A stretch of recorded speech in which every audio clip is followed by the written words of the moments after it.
What's good, YouTube? It's your boy, Blue Blood Sports TV, back at y'all with another one.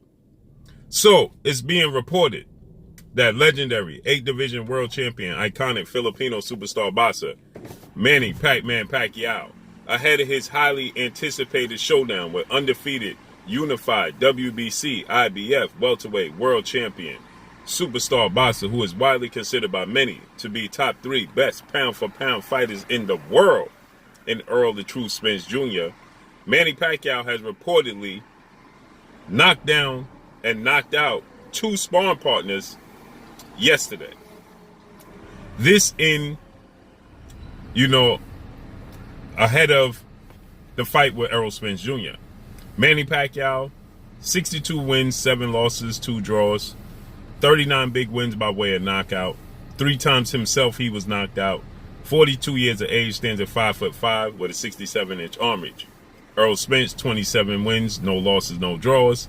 21 big wins by way of knockout. Errol Spence stands at 5'9.5" with a 72-inch arm reach, and he's 31 years of age. So he's 11 years younger than Manny Pacquiao. With that said, it seems to be that they're looking to get or play mind games when it comes to Errol Spence Jr. Seems like they're trying to get in the mind of Errol Spence Jr. And get him off his game, okay? To get him a little bit concerned or, worried about what Manny Pacquiao is going to bring to the table. I don't know why Errol Spence would get flustered, because Manny Pacquiao essentially is the same fighter night in and night out. There's not a lot of versatility to Manny Pacquiao. What you see is what you get from Manny Pacquiao. There's not a lot of surprises outside of the surprise that you may get when you say, man, he's faster than what I thought, or he's stronger than what I thought, or he hits harder than what I thought. But for the most part, you know what you're going to get from Manny Pacquiao. You're going to get an aggressive fighter who's left-hand dominant, who's very fast hands and has very fast feet, use unorthodox angles to get on the inside because of his size disadvantage night in and night out. So, now we know that just yesterday they stated that Keith Thurman was a bigger, stronger fighter than Errol Spence and more skilled. Well, we know that not to be true, because Keith Thurman is 5'7", if that. Okay, Keith Thurman has a 69-inch arm reach. That means Errol Spence is at least 2 to 3 inches taller than Keith Thurman, and he has a 3-inch arm reach advantage over Keith Thurman. And we know, just seeing both in the ring, the physicality of Errol Spence compared to that of Keith Thurman. Keith Thurman is a more slick, more mobile fighter than Errol Spence Jr. Okay, he's more of a pure boxer than Errol Spence Jr. The difference is, again, with Keith Thurman, there's some versatility to Keith Thurman, more so than Manny Pacquiao. But again, even when you're talking about Keith Thurman, you pretty much know what you're going to get. Now, Keith Thurman can show you the ability to stay in the pocket, but that's more so if you force Keith Thurman to stay in the pocket. It's not by choice. When Keith Thurman fought 2-time welterweight world champion superstar boxer Showtime Sean Porter, he fought the majority of the fight in the pocket. That was due in large to the part of Sean Porter pressing you. Sean Porter presses you every second of every minute of every round. So he forces you into that fight. That wasn't by choice on Keith Thurman's part. Now, one can say, well, he did the same thing with Errol Spence, and you can make the case. And Errol Spence stood in the pocket, and he fought Sean Porter. Yeah, Sean Porter is going to force you to fight his fight, no doubt. But Keith Thurman would much rather fight on the outside. Now, we saw Errol Spence be a pressure fighter when he fought former IBF welterweight world champion, British superstar boxer Special K. Kell Brook. And we saw when he fought 4-division world champion Mexican superstar boxer Mikey Garcia, he could just outbox you from the outside and use his advantages. But then when he fought Danny Garcia, he mixed it up. Okay, so he's shown us that he can be versatile. Keith Thurman has shown us that he wants to stay on the outside. One in particular reason is because Keith Thurman doesn't like when fighters go to his body. Now, again, let me reiterate this. No fighter likes you to go to their body. Nobody likes to get hit, period. Whether that be to the head or to the body. Nobody wants to get hit at all. But this is the sport you're in. you're going to get hit. So with that said, Keith Thurman shows a glaring weakness when you go to his body. Okay, Keith Thurman, he shows that, when you go to his body, it's his weak point. Okay, he doesn't have a poker face when you go to his body. Keith Thurman showed us this against Luis Collazo. He showed us this against Josito Lopez, and he showed us this against Manny Pacquiao.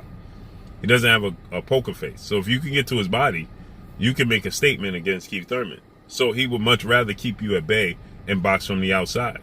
So we know the physicality of Errol Spence Jr., a big, strong guy. He could mow you down if he want to, right? He could press the fight, or he could bounce from the outside. So when they stated that Keith Thurman is a bigger guy than Errol Spence, well, Manny Pacquiao did a face-off with both guys, and Manny Pacquiao knows better than that. Now, they said that he's more skilled. Keith Thurman has a lot of skills. I would say Keith Thurman's skill set and Errol Spence's skill set may be on the same level. I think Errol Spence is more versatile than Keith Thurman.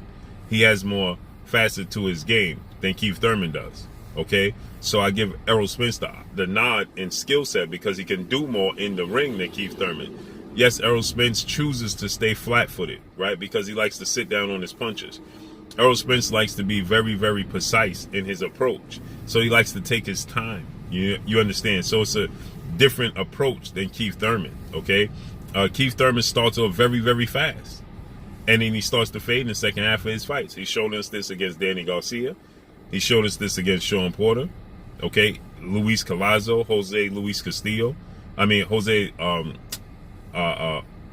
Josito Lopez, and against Manny Pacquiao. But against Manny Pacquiao, oddly enough, he started off slow, and then he, started to push the gas in the second half. I think Manny Pacquiao started to fade. So, them putting this out there, that Manny Pacquiao has knocked out sparring partners, lets me know it's in reverse. The concern is in reverse. Okay? They want to let you know and let the boxing world know and let Errol Spence know Manny Pacquiao is looking absolutely spectacular in training camp. Right? Well, what's understood needs no explanation. You don't need to explain to the people how great Manny Pacquiao is doing. You don't have to announce to the people that Manny Pacquiao has knocked out and knocked down and knocked out two sparring partners. We've never heard this before. We always hear that Manny Pacquiao is doing great in sparring. Manny Pacquiao is doing great in training camp, as you expect. But now it's like more and more information is getting leaked, and it seems like they're leaking it purposely to be able to essentially convince themselves that Manny Pacquiao is doing great. If that makes sense.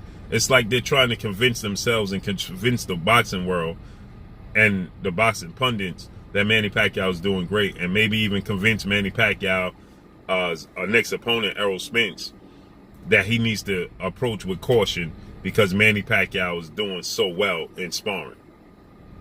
Manny Pacquiao is at a great size disadvantage. Manny Pacquiao is going to be at a 5-inch height disadvantage and a 5-inch arm reach disadvantage. He's the older guy by far, by over a decade, and he's dealing with another southpaw as well. See, the last time Manny Pacquiao was in with a southpaw was quite some time ago, years ago, okay? And he won the fight.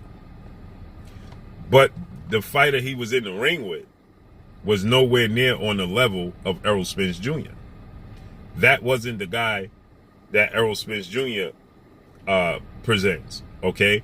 And again, familiarity. Manny Pacquiao hasn't been in the ring with a guy that he's looking in the mirror with for quite some time, okay? And you're dealing with a southpaw with a reach advantage, with a skill set advantage. See, he was in the ring with somebody that he had a superior athletic ability over. Now, he's has more athletic ability, more explosive athletic ability than Errol Spence Jr., okay? He's faster. He has quicker feet. When you look at it from that standpoint, oh, absolutely. He has, very fast feet, very fast hands. And so he has the edge in that department. David Diaz back in 2008 was the last time Manny Pacquiao fought a southpaw, who was 5'6" with a 69-inch arm reach. So Errol Spence is almost 4 inches taller than David Diaz, and he has a 3-inch arm reach advantage over David Diaz, and he's far more skilled than David Diaz. David Diaz was a great fighter, a very good fighter, not great. That word "great" gets overused. David Diaz was a very, very good fighter, very rough, rugged, tough fighter. But he's nowhere near on the level of Errol Spence, and this is 2008. So that was 13 years ago since the last time Manny Pacquiao's faced a guy that was a southpaw, let alone a southpaw on this level. Okay, so Errol Spence is going to take away all of those little pockets, all of those little advantages that Manny Pacquiao likes to hide in when he throws his left hand. When he throws his left hand and leans into his right, and leans up under your armpit and hides his chin in his head. That's his defense. So he throws the left hand like this, and he hides his head under your armpit to get away from you. But that's an orthodox fighter. He can do that. Those little pockets that he hides in. He's not going to have that little pocket to hide in when he dips to his right, because if he dips to his right while he's throwing the left hand, he's going right into Errol Spence's left hand, right into Errol Spence's strength, right into Errol Spence's wheelhouse. He's going to, and guess what? Muscle memory gets you every time. Muscle memory can get you out of trouble, or it can get you in trouble. What I mean by that is, it becomes second nature to do things that maybe you should do or maybe you shouldn't do. So, meaning that Manny Pacquiao, I'm sure, is working on not using that dip to the right. But at some point in time, he's going to dip to his right, because that's what his body is used to doing. That's how his body used to reacting when he throws the left hand. He's used to dipping down to his right and throwing the left hand. So when he dips down to his right in this fight and throws the left hand, well, guess what? Errol Spence's right uppercut, if he catches the left hand and throws his right uppercut, if he catches the right hand, and throws his left uppercut, he's going to connect on Manny Pacquiao. If he catches Manny Pacquiao's left hand and throws the right uppercut, he's going to catch Manny Pacquiao dipping in. Okay? Something where Jamal Charlo caught Julian J. Rock Williams, he caught it and then he shot the right uppercut, knocked him out.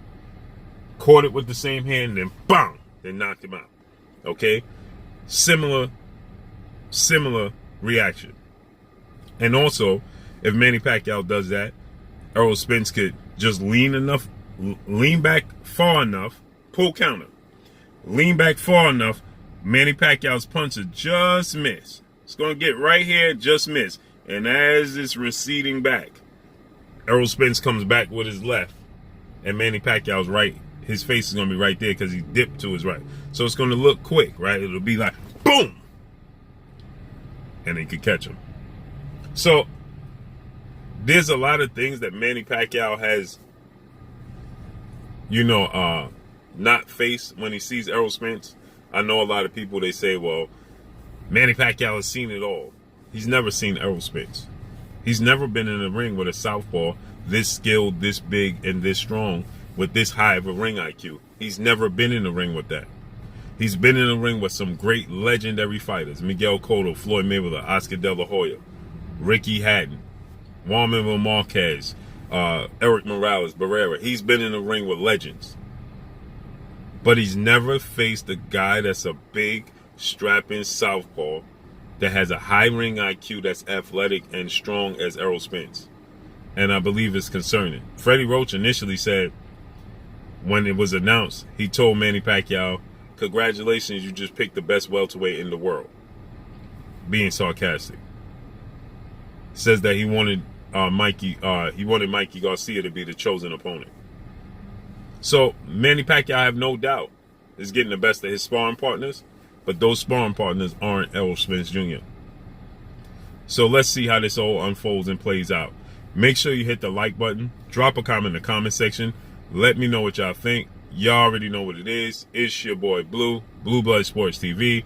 Hate, like, comment, and subscribe. If you haven't subscribed, hit the subscribe button, hit the like button, hit the bell icon to get all the new notifications. Follow me on Instagram at Blue Blood Sports TV, all one word. Y'all already know what it is. Shout out to the entire LDBC. Shout out to New Media. Shout out to Black Media Raw. Make sure you like and share these videos. That's all I got for y'all. Peace. This is Amanda, the real deal Serrano, and you're watching Blue Blood Sports TV.